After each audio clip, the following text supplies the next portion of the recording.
To the latest on a Tulsa dentist accused of malpractice and negligence, the emergency dental board hearing on Dr. William Letcher's license has now been set for March 4th. The hearing's been postponed 3 times in the past year, and Letcher's patients are furious. They've had to wait for so long for answers. News on 6 reporter Lori Fulbright has the story, new tonight.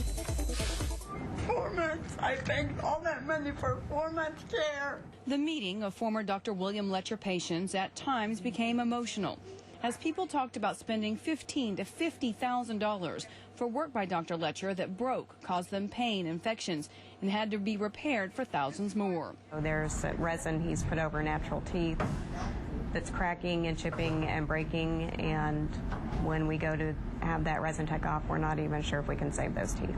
Many of these people have filed complaints with the state dental board. Some have sued. But since Dr. Letcher didn't have malpractice insurance because it's not required by law in Oklahoma, they fear they will never get compensated for all the thousands they've spent. They feel the state let them down by not knowing what Letcher was doing and waiting too long to address it. I couldn't believe how many people that's been affected by him. So many, and it's so sad.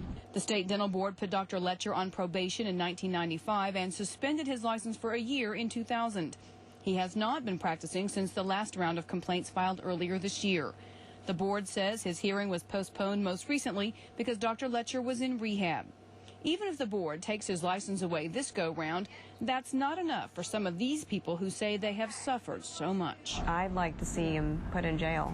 These patients hope they will finally get some desperately needed answers when Dr. Letcher finally goes before the dental board next spring.